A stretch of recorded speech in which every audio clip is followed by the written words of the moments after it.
Olá, esse tema, né, o tema de hoje vai ser sobre a pergunta se a psicanálise ela pode ser uma ciência, né? Por estar num estudo de uma abordagem psicológica, na verdade a psicanálise ela não é uma abordagem da psicologia, ela se separa por rigor do campo da psicologia na medida que ela pretende outra coisa, ela se põe em outro campo de saber, apesar de estar ali dentro do campo psi e se fazer psi também, né, dentro das esferas. Então, a psicanálise ela é diferente da psicologia, é um campo diferente da psicologia. E a pergunta, né? Então a gente tem que fazer a pergunta sobre quais bases científicas que eu posso dizer que a psicanálise se baseia, que ela se fundamenta. A pergunta, a psicanálise é uma ciência, né? Muitos psicanalistas hoje ele tem uma certa briga com a ciência, ou ao mesmo tempo eles se valem da ciência para poder falar do seu estatuto. Outras pessoas utilizam do nome ciência para falar que a psicanálise é uma ciência que é um conhecimento obscuro, né? E aí, sem falar de fato o que é um conhecimento científico, o que ele se baseia. É fundamental que a gente relacione a psicanálise com a ciência. E a pergunta, a psicanálise é a ciência? De saída a gente pode responder que, por rigor científico, a psicanálise não pode ser ciência. E a gente tem que entender por quê, né? Onde que estão os fundamentos epistemológicos que a gente vai fundamentar a nossa proposição, né? Então, os objetivos, então, eles estão bem postos. Primeiro, para a gente cumprir esse objetivo, né, de pensar que a relação da psicanálise com a ciência, já que de saída eu estou afirmando que ela, por rigor científico, ela não pode ser ciência, primeiro pensar o funcionamento da lógica científica, né? Se eu estou falando o que é ciência, eu tenho que demarcar o que determina o que é ciência e quais são suas bases, né? Não adianta eu falar que uma coisa é científica, outra coisa não é científica, né? Eu tenho que propor as básicas, eu tenho que estudar a lógica e propor esse certo rigor, né? E pensar ali, né, se a gente está falando de ciência, tem sempre a concepção que a ciência sempre existiu. E isso aí não é verdade, né? A ciência ela tem um dado momento social que ela aparece, né? Que ela aparece na sociedade, que ela aparece no mundo, e ela modifica as formas de pensar, né? E a gente tem que demarcar com esse momento. E a gente pensar, né, se a psicanálise ela direciona um sujeito, né? Qual o sujeito que a gente lida. E esse sujeito ele não pode ser outro, senão o sujeito da ciência. Isso é interessante, que se a psicanálise ela não é ciência, ela depende da ciência para funcionar. Né? E por quê? Porque é a ciência que funda um sujeito. Né? Ela funda um sujeito de forma indireta, que é deixando de tratar o sujeito, deixando de tratar a subjetividade no seu campo de problemas. Então vamos pensar aqui quais são os fundamentos epistemológicos que eu estou fundando. Né? Então, olha só, é interessante demarcar aqui que para a gente pensar a formação da psicanálise com a ciência, se a psicanálise é não uma ciência, qual a relação da psicanálise com a ciência, a gente vai ter que ter uma referência epistemológica, e interessante que é uma epistemologia, não a teoria do conhecimento. Né? Qual a diferença dessas duas? A teoria do conhecimento é um saber filosófico que quer fundamentar o que a ciência faz. Então, nesse ponto de vista, a ciência deveria ficar submetida ao rigor filosófico. E não isso aí, a gente se reduz. Porque a gente quer pensar a ciência com sua própria lógica, sem estar subordinada à filosofia. As principais referências que a gente tem hoje, organizadas por Lacan sobre a relação da psicanálise com a ciência, é chamada epistemologia histórica. A epistemologia histórica ela foi fundada por um russo chamado Alexandre Koiré, né? E Poiré, ele quebra esse mito de que o conhecimento, ele nasce primeiro da percepção, o conhecimento científico ele primeiro nasce da percepção, e depois ele se funda, né? Que ele nasce do senso comum. Né? E aí Poiré vai falar o seguinte, olha, todo conhecimento científico é a quebra da percepção e do senso comum. Né? E aí, como representantes dessa epistemologia, a gente tem Bachelard e Foucault. Então, a referência desses três é o seguinte. Primeiro, um corte, um acontecimento histórico que mudou a forma do conhecimento, né? E que saiu de uma cosmologia, de uma forma de pensar aristotélica para o mundo científico. Né? Então, esses são filósofos que se baseiam nesse corte, se baseiam nesse ponto de vista para pensar o que é ciência. Então, essa aí é a máxima. Primeiro, existe uma divisão entre o senso comum, existe uma divisão entre o conhecimento baseado na percepção, né, que é um conhecimento subjetivo, e o conhecimento científico, né, que é baseado em cálculos, que é baseado em racionalidade científica. Né? Baseado em racionalidade científica. Então, racionalidade científica ela se separa do senso comum, né? E isso é muito importante para a gente falar nos dias de hoje, né? Essa divisão subjetiva desses dois pontos de vista, né? Entre a subjetividade e necessariamente o conhecimento racional. Né? Então, por definição, o conhecimento racional ele tem uma tendência a excluir questões sobre a subjetividade. Então, tem esse corte. Primeiro, um corte que inaugurou o conhecimento científico no mundo. Depois, uma divisão entre o lugar comum, entre o conhecimento baseado na percepção e o conhecimento baseado no rigor científico, né? E é interessante porque hoje em dia a gente tem essa dificuldade, né? As pessoas elas querem refutar o conhecimento científico a partir da percepção, a partir da mera opinião. E, na verdade, o rigor científico ele se separa da mera opinião e separa da percepção, né? Então, uma coisa é opinião, outra coisa é percepção. Acho que isso ainda não está claro ainda para as pessoas do senso comum. É necessário a gente pensar isso, é necessário a gente pensar nesse rigor. Então, ele também desloca da ideia que a psicologia, a filosofia, ela pudesse legislar sobre o funcionamento da ciência, né? Então, assim, aqui a gente vai entender a ciência não pela filosofia, mas pela lógica dela, né? Pela matemática, né? Pela forma que ela fez, pelo efeito dela, e não por esse efeito. Então a gente tem que estudar aqui quais são os acontecimentos que culminaram nessa divisão entre um mundo pré-científico, conhecido também como um mundo antigo, e um mundo moderno com a ciência. Quais são as determinações, né? Então, a gente tem que ver ali que, principalmente na idade grega, né, as pessoas pensam que aquilo ali já se fazia ciência, e não é verdade. Ali na Grécia, a ciência era regido pela ideia de cosmologia aristotélica. Né? O que era cosmologia aristotélica?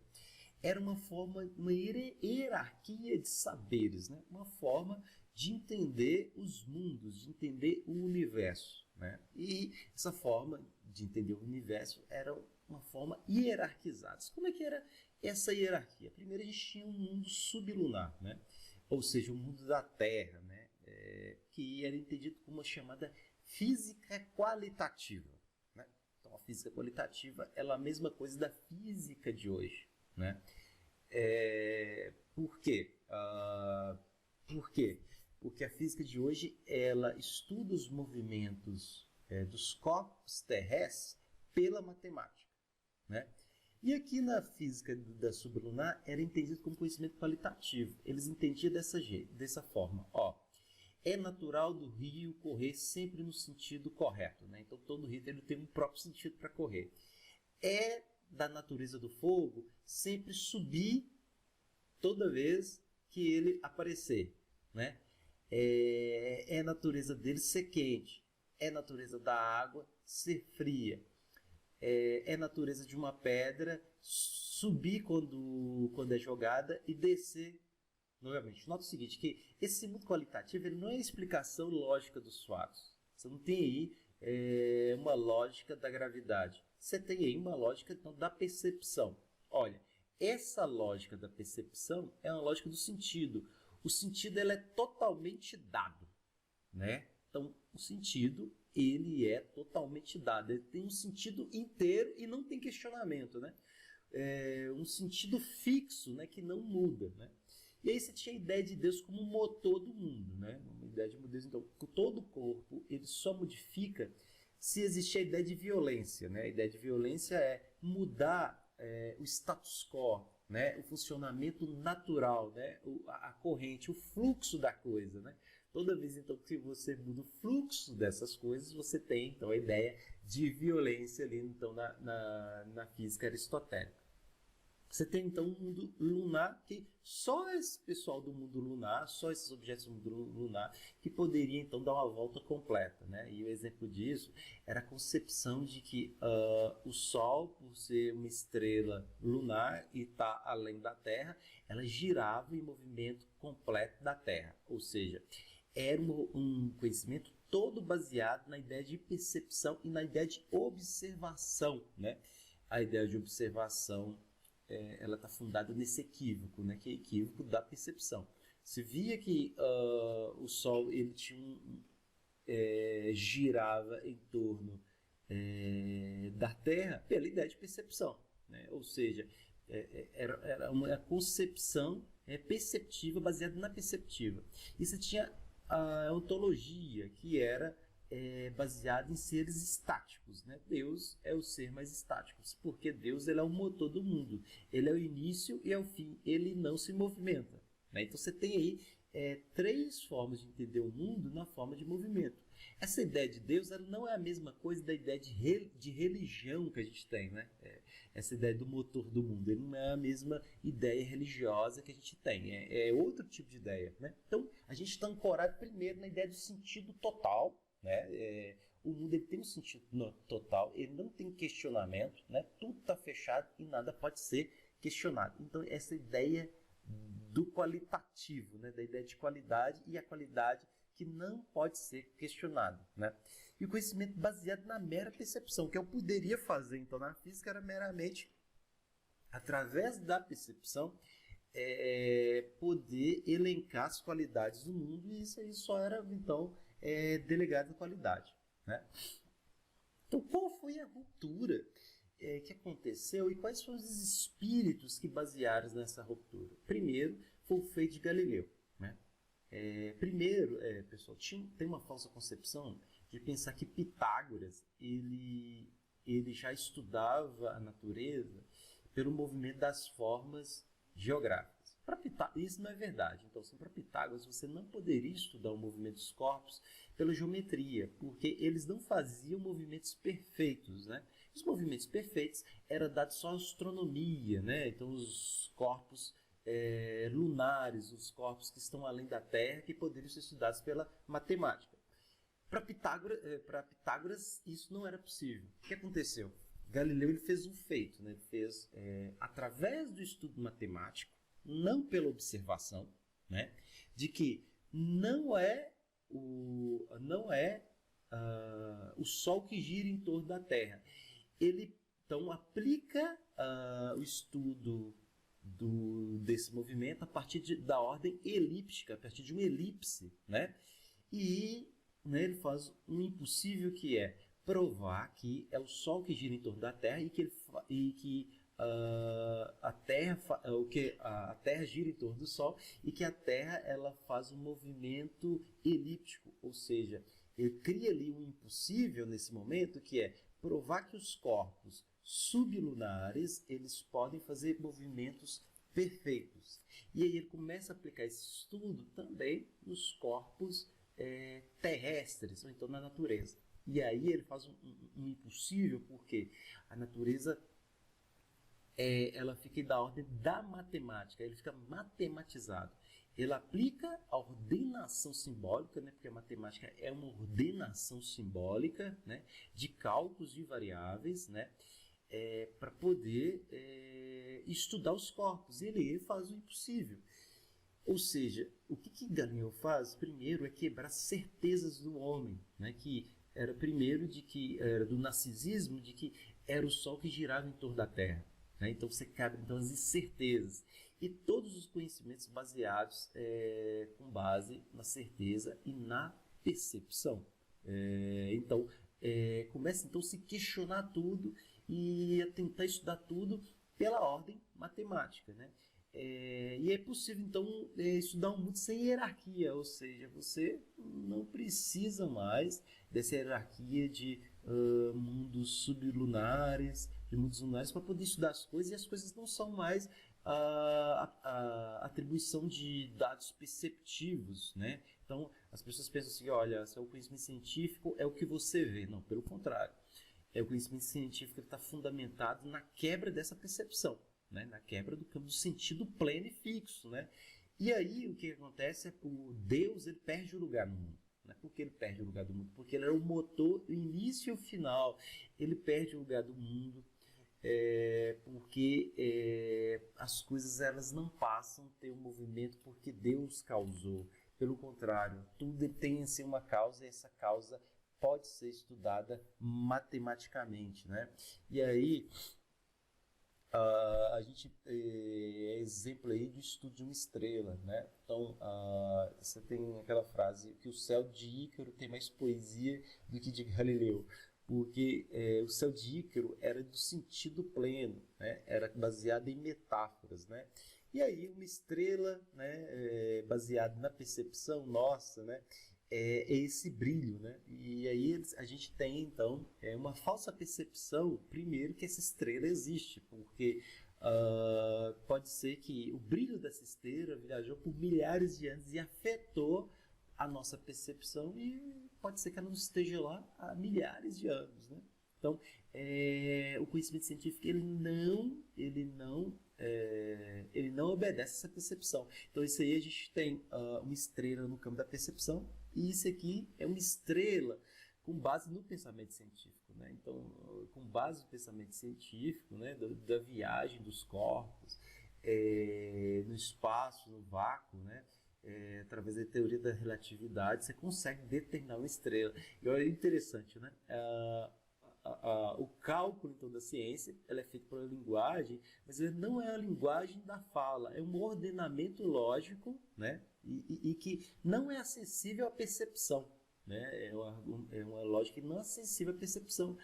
E as pessoas pensam, poxa, mas o conhecimento científico ele não está na percepção, não está na minha opinião. Não está, pessoal. O pensamento científico é baseado na quebra da opinião e na quebra das percepções e na formulação dos fatos por eliminação matemática, né? E aí tem-se então uma consequência, essa consequência ela é muito pesada, que é o seguinte: ora, se tudo eu devo questionar, se tudo eu estou questionando, se nada está na percepção e que eu não posso mais confiar na minha percepção de mundo, né? Como é que eu posso falar que eu existo? Como é que eu posso falar que o homem existe? Né? E essa ideia de homem ela é baseada nisso, né? Ela é baseada numa percepção, né? Na nossa percepção das coisas. Ela é baseada no mundo de consistência, de que o homem ele pode se determinar por ele mesmo, que não existe causas, determinismos e determinações que determinam a vida humana, né? E aí o seguinte, né? Se a ciência ela trabalhar com verdadeiro e falso, qual é o lugar da minha própria verdade? Né? Porque existe o campo da lógica, né? Que é o campo da ciência, e existe o campo da subjetividade. Esse campo da subjetividade que é a ideia de verdade. A ideia de verdade não é a mesma coisa de verdadeiro, né? Porque, por exemplo, a gente tem lá em matemática, uma razão matemática ela pode ser verdadeira ou falsa, ou seja, ela é refutável. A verdade de cada um, ela não é refutável, porque ela não é matemática, né? Ou seja, uma coisa que eu falo que não é no campo da lógica, no campo da verdade, ela não é refutável. E a ciência, ela é refutável. Ou seja, pessoal, a gente não refuta opiniões também pela ciência. Se, por um lado, a gente não pode fazer ciência com opiniões, a gente também não pode refutar opiniões com a ciência, porque a ciência ela não trabalha com opiniões, né? E aí a gente está falando aí de uma verdade de cada um, né? Quer dizer, alguma coisa que é do campo da subjetividade que me convoca para a ciência. Então é o seguinte, olha, é uma máxima. Para a ciência funcionar, ela precisa de algo do homem, né? E o que é? Então é o seguinte, Descartes ele tentou entender isso. O que é do homem que a ciência se apropria, né? E o que eu posso ter certeza? Então é o seguinte, olha, Descartes ele começa então pela ideia de ceticismo metodológico, quer dizer, eu vou duvidar de tudo. O que não sucumbir a essa dúvida, aí eu posso falar que existe. E é isso mesmo que é ciência, né? Ciência eu posso duvidar de tudo. Porque pela base da percepção. Mas, por exemplo, o que é do cálculo matemático? O que é do dado matemático? Eu não posso refutar pelo dado da percepção. Ou seja, então, por exemplo, eu posso duvidar, né, do mundo, né? Mas só que eu não posso duvidar de um cálculo matemático, quer dizer, eu não posso duvidar da gravitação. Por quê? A gravitação ela foi realizada por um artifício matemático. Tem muita gente que quer duvidar, né? Falando de que a Terra é plana, essas coisas todas, mas a gente está falando, não vamos diminuir a nossa aula, não vamos diminuir o nosso recurso, né? Então é o seguinte, né? A gravitação é de ordem científica e matemática, né? E o que eu posso, então, duvidar do meu ceticismo? Então, tudo que não sucumbe ao ceticismo, né? A matemática, e o estudo da matemática, e de tudo que é matemática, ela não sucumbe ao ceticismo, porque ela é elaborada por um pensamento lógico. Então, como é que eu posso pensar algo da subjetividade para o pensamento lógico? E Descartes fala o seguinte, olha, para o mundo científico funcionar, eu preciso do pensamento. Ora, se o pensamento existe, eu sou, quer dizer, alguma coisa de mim está presente. Então é o seguinte, tem o código cartesiano, que geralmente em português as pessoas traduziram como penso, logo existo. E, na verdade, o código se chama penso, logo sou, né? Quer dizer, para Descartes, ele só tem alguma consistência quando ele pensa. Então, pessoal, há de separar a ideia de sujeito da ideia de homem e indivíduo. Porque a ideia de homem é o dado empírico do sujeito, é uma empiria, quer dizer, é uma coisa que eu baseio na forma de olhar. Quer dizer, eu me vejo, eu vejo as coisas, eu posso falar que existe um homem, né? E eu posso dizer que existe um indivíduo, porque eu tenho lá a carteira de identidade, as pessoas dizem que existe. Entretanto, a ideia de indivíduo e a ideia de homem para Descartes são diferentes. A subjetividade para Descartes, ela vem apenas com uma crise que se vem pela dúvida sobre o que é. Ou seja, pessoal, só tem algum sujeito quando se tem a dúvida sobre o ser, né? E quando ele começa a pensar sobre o ser. Então, o que é um sujeito desde Descartes? É aquele que questiona o seu ser, né? Tudo bem que ele recua falando que ele é, né? Então, depois a gente vai pensar sobre isso. Então, o que é subjetividade? É uma pergunta sobre o ser, né? Então, assim, o inconsciente, ele é uma subversão do código cartesiano, né? Porque, para Descartes, quando ele pensa, ele é, né? E a ideia de inconsciente para a psicanálise é diferente, porque o sonho, você sonha questões que abalam a sua forma de ser. Então, por exemplo, seu sonho, e esse sonho, eu estou sonhando ali, e esse sonho, ele nega a realidade da minha consciência, né? Ou seja, o sonho ele só vem para questionar o que você é. Um sintoma, pelo menos em psicanálise, né, é algo que vem para a gente que a gente não consegue controlar. Ou seja, a ideia de identidade, de consciência, ela está abalada porque o sujeito faz coisas que produzem sofrimento e que ele não consegue controlar. Ou seja, é algo ali inconsciente que questiona a sua própria identidade. Ou seja, né, o sintoma e o sonho ele questiona a própria identidade. E o xiste é esse efeito de brincadeira, né, que produz um certo bem-estar e questiona também sobre o que a gente é.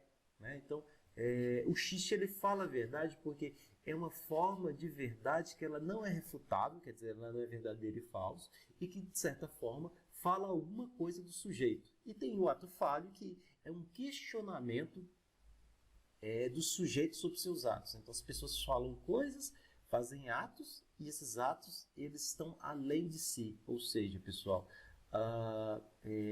todo inconsciente, a ideia de consciente, ele quebra a certeza de que eu sou, né? Ou seja, né, em psicanálise, se está de acordo com Descartes, de que o sujeito ele aparece pontualmente através de incertezas sobre o ser, né? Então, por exemplo, lá na clínica, quem nos procura é porque ele está com crise sobre o que ele é. Ele está com crise pela ideia de identidade que ele tem, né? E isso aí é um sujeito cartesiano. Entretanto, assim, vamos dizer ali no código freudiano, o sujeito freudiano, é o seguinte, olha, quando você tem identidade, você não está pensando. Ou seja, todo aquele pessoal que é certo da sua identidade, que é certo do que não pode ser sujeito. Por quê? O sujeito você tem que questionar sobre o que você é. Você tem que questionar sua existência, né? Isso é desde Descartes. Ou seja, quando você não pensa. Isso aí é interessante pela ignorância, né? Dizer, o que é ignorância? É a resistência de pensar sobre o ser e de pensar sobre as coisas. Então é o seguinte, você só é sujeito quando você pensa sobre você, quando você pensa sobre o ser. E quando você não é sujeito, né? Então é o seguinte, todo mundo que tem certeza do que que tem certeza da sua moral, que tem certeza de alguma coisa, nesse momento ele deixa de ser sujeito. Então o sujeito ele passa a existir em momentos pontuais. Não é a vida toda. Então as pessoas não têm crises existenciais o tempo inteiro. Mas no momento que elas têm crises existenciais e elas se perguntam sobre essas crises existenciais, aí o sujeito aparece. E essa ideia é de Freud. Então é o seguinte, olha, é interessante o seguinte, que a ciência ela convoca o exercício do pensamento, né? Mas ao mesmo tempo ela exclui. Por quê? A ciência é um padrão matemático. Ou seja, o físico que vai ao laboratório, as crises deles existenciais, a ciência não responde, né? Não tem como eu responder matematicamente uma crise existencial. Uma crise existencial não existe modelo matemático. E aí Sartre fala que o que não é respondível, o que não pode responder pela ordem matemática, a gente só pode responder pela ordem dialética. Ou seja, uma dialética é uma verdade, é dialogar sobre sua verdade, construir coisas pelo diálogo, né? Então, é o seguinte, existe a lógica matemática e existe a lógica dialética. Tudo que a lógica dialética faz é pensar sobre a subjetividade. Então, existe o lado das ciências e existe o campo, então, da dialética, o campo onde se questiona as coisas e não que se quer reduzir à ordem matemática, né? Porque a subjetividade ela não pode ser abordada pela perspectiva matemática, né? Então, é o seguinte, existem saberes que dependem da ciência, por exemplo. A psicanálise, ela depende da ciência para funcionar. Por que ela depende? Porque é um tipo de conhecimento que ela exclui a subjetividade. E isso é muito importante que a ciência exista e exclua a subjetividade. Por quê? Ele abre espaço para a psicanálise para ela poder trabalhar no mundo moderno, né? Então, já que isso é ótimo que a ciência exista. Por quê? Porque a psicanálise ela trabalha ali com o efeito do resto que a ciência não pode trabalhar, que é a subjetividade. Então, não é que a psicanálise não seja ciência, que ela não é científica. Ela tem uma lógica com a ciência, ela tem um pacto com a ciência na medida que ela começa então a trabalhar com o que a ciência não dá conta de explicar, né? E que ela não pode explicar porque ela trabalha com a relação matemática e não dialética. E aí a gente também tem outros campos do conhecimento que também não trabalham pelo artifício matemático, a ideia de estética, né? Estética né? A ideia de estética ela vem estudar como é que as pessoas, como é que a percepção se dá, né? Isso é estética, né? Estética não é tratamento corporal, não. Estética é o estudo de como um determinado objeto afeta nos órgãos do sentido, né? Então, a estética, ela não é, por exemplo, uma ciência, mas ela é um conhecimento científico, à medida que, já que a ciência ela não pode tratar de métodos da percepção, a estética estuda. E a gente tem a linguística, né? Porque já que a gente está no mundo onde que o sentido total não está nas coisas, não existe, eu tenho que estudar então sobre o sentido, né? Então a linguística, ela não é uma ciência matemática, mas ela está em um conhecimento também científico na medida que ela trabalha uma coisa que a ciência não pode trabalhar. E a gente pode também chamar a arte e a religião, né? E é interessante qual o lugar da religião do mundo moderno, né? Porque já que Deus ele perdeu o lugar, né, você tem que se perguntar qual o lugar de Deus no mundo, né? E as pessoas não pensam sobre isso. Eu acho interessante o estudo da teologia hoje, porque é pensar qual o lugar de Deus hoje, né? Deus tem um lugar hoje, né? Qual é esse lugar e como ele se faz. Então, a ciência ela pode ser a teologia, assim, a teologia ela não é ciência, a religião não é ciência, porque ela dá um sentido total das coisas. Entretanto, ela tem sim uma importância do mundo e geralmente as pessoas, até mesmo os religiosos, elas não entendem que a religião ela briga com a ciência, não é verdade. A religião ela quer entender um lugar que não tem lugar na ciência, que é o lugar de Deus nas coisas, né? Então, a ciência não refuta Deus, e nem Deus e nem a religião refuta a ciência.